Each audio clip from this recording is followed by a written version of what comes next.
आप हमसे हिसाब लेते हो कि हमने किसको पकड़ा, किसको नहीं पकड़ा, कौन जेल गया, कहां ब्लैक मनी है, कहां व्हाइट मनी है।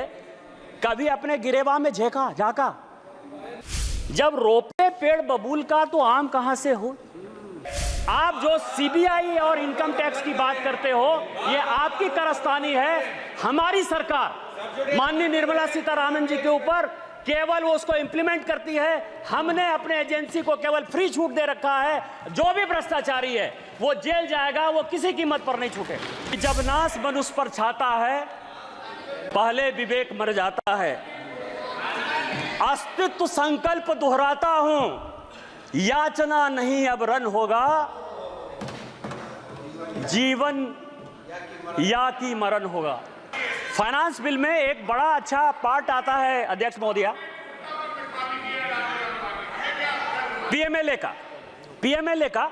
और इस सदन में जितने लोग बोलते हैं वो इनकम टैक्स के बारे में बोलते हैं, ईडी के बारे में बोलते हैं और सीबीआई के बारे में बोलते हैं। सीबीआई तो खैर अलग संस्था है, लेकिन इनकम टैक्स और ईडी ये दो महत्वपूर्ण है। और इस फाइनेंस बिल में भी ईडी के लिए कई एक चीजें जो है वो बताई गई है। अब आप ये बताइए सर महोदया कि 1988 में मैं जब तोते की लिप सर्विस की बात करता हूं तो बड़ा गुस्सा आता है, तोता तोता कहते हैं। 1988 में ये सदन के जानने लायक चीजें हैं कि राजीव गांधी साहब ने बेनामी ट्रांजैक्शन एक्ट कानून यहां लाया 1988 में, और 88 से वो 2017 पहुंच गया। 30 साल में उसके रूल्स नहीं बन पाए। आप हमसे हिसाब लेते हो कि हमने किसको पकड़ा, किसको नहीं पकड़ा, कौन जेल गया, कहां ब्लैक मनी है, कहां व्हाइट मनी है। कभी अपने गिरेबान में झांका कि 88 में बेनामी ट्रांजैक्शन एक्ट, और उसके बाद आपकी सरकार रही 91 से 96 तक, 2004 से लेकर 2014 तक। ऐसा भी नहीं कर सकते हो कि हम सरकार में नहीं रहे।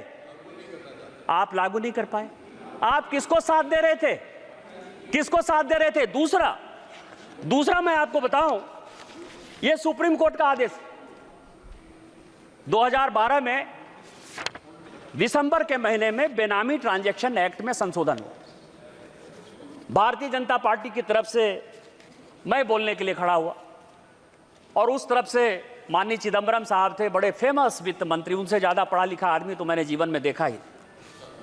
मैंने बोलते हुए कहा कि आप जो एक्ट लेके आ रहे हो, एक दिन यदि वाइफ हस्बैंड में भी लड़ाई होगी तो उसमें पीएमएलए लग जाएगा। और ये जितना स्ट्रिंजेंट है, जिस भी आधार पर लगा रहे हो, भगवान न करे कि एक दिन आप ही जेल चले जाओ। जब मैं मेरा सीट नंबर 545 था उस जमाने में अध्यक्ष सभापति महोदया, जब मैं बात अंतिम था, मैं अंतिम सदन का सदस्य 545 नंबर पर था। जब मैं बोलकर खड़ा बंद हुआ तो चिदंबरम साहब खड़े हुए, और चिदंबरम साहब का बड़ा फेमस भाषण है कि भारतीय जनता पार्टी बहुत पढ़ी लिखी पार्टी है। मेरी अपेक्षा यह थी कि पीएमएलए कानून में बोलते हुए भारतीय जनता पार्टी अपने एक विद्वान आदमी को खड़ा करेगी, लेकिन उसने सबसे मूर्ख, बुद्धू और दकियानुसी आदमी को, जो है जिसको पीएमएलए पता ही नहीं है, उसको खड़ा कर दिया। यह सुप्रीम कोर्ट का यह आदेश, और सुप्रीम कोर्ट के आदेश में एफएटीएफ में जो चिदंबरम साहब का 2012 का दिसंबर का स्टेटमेंट है, उसी को कोट करते हुए यह रिपोर्ट आया। जब रोपे पेड़ बबूल का तो आम कहां से हो। इनकम टैक्स में डायरेक्ट टैक्स कोड पर हमारी फाइनेंस की कमेटी, यशवंत सिन्हा चेयरमैन थे, मैं उसका मेंबर था। 5 साल तक हम लोग मेहनत करते रहे कि डायरेक्ट टैक्स कोड को हम लोग बदल देंगे। पीएमएलए में आप स्ट्रिंजेंट कानून लेके आ गए, तो जब लेकर आ गए बिना किसी एक पैसा को खर्च करते हुए, यदि कांग्रेस पार्टी ने आपको 90 करोड़ रुपया दे दिया और आपने जो है यंग इंडिया खरीद लिया, नेशनल हेराल्ड खरीद लिया, 750 करोड़ की संपत्ति बिना किसी पैसे के आपको मिल गई, तो क्या राहुल साहब जो चिदंबरम साहब का कानून है उसमें आप जेल नहीं जाओगे? ये जेल नहीं जाओगे? और मैं तो कोट कर रहा हूं सुप्रीम कोर्ट के आदेश के आधार पर। तो इसीलिए आप जो सीबीआई और इनकम टैक्स की बात करते हो, ये आपकी कारस्तानी है। हमारी सरकार माननीय निर्मला सीतारामन जी के ऊपर केवल वो उसको इंप्लीमेंट करती है। हमने अपने एजेंसी को केवल फ्री छूट दे रखा है। जो भी भ्रष्टाचारी है वो जेल जाएगा, वो किसी कीमत पर नहीं छूटे।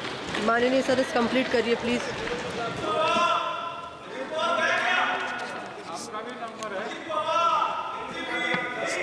सभापति महोदया, इस देश के हालात बहुत अच्छे। हम 2047 तक विकसित भारत बनाने की कल्पना में, माननीय प्रधानमंत्री जी यक्ष युधिष्ठिर वार्ता में उस दिन बोलते हुए माननीय राहुल गांधी जी ने कहा कि 6 महारथी थे। 6 महारथी नहीं थे, 9 महारथी थे।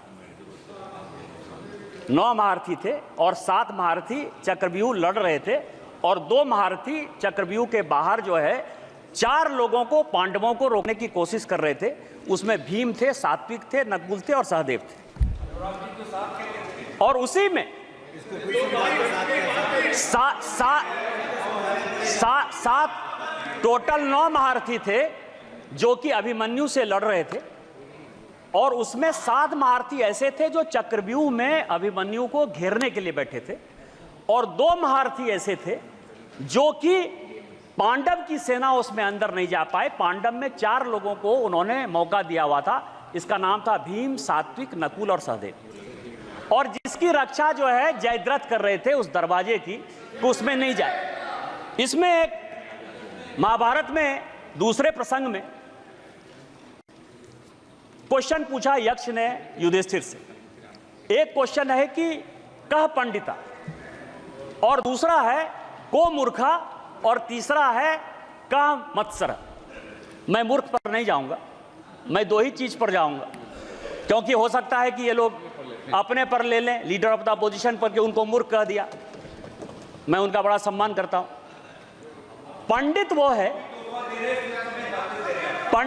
सभापति महोदया, पंडित वो है जो कि विद्वता की बात करता है। Leader of the parrot, lie of the parrot या लिप्स ऑफ द पैरट, वो केवल और केवल डिस्टॉर्शन ऑफ फैक्ट्स जो हमारे महाभारत का है, गीता का है, रामायण का है, महाभारत का है, वही करते रहते हैं। इसलिए उनको सोचने की बात है कि वो पंडित हैं कि नहीं। लेकिन जो मत्सर है, मत्सर के बारे में बड़ी अच्छी बात कही गई है कि जिसको ईर्ष्या हो, द्वेष हो, जलन हो, किसी के आगे बढ़ने पर जो है परेशानी हो, उसको मत्सर कहा जाता है। आज जो कांग्रेस पार्टी की स्थिति है वो यक्ष युधिष्ठिर वार्ता का मत्सर है। भारत इतना ग्रो क्यों कर रहा है? भारत इतनी बड़ी इकोनॉमी में क्यों जा रहा है?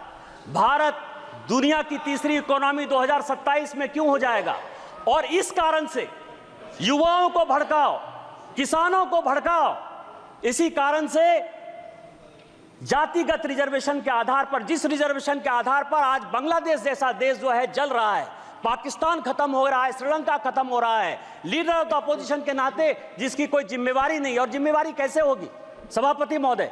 जिम्मेवारी नहीं होने के पीछे रीजन है। रीजन ये है कि मैं 3 किताब मैं अभी पढ़कर आया, वो 3 किताब बड़ा इंपॉर्टेंट है। एक किताब अशोक मित्रा ने लिखा, प्रेटलर्स टेल।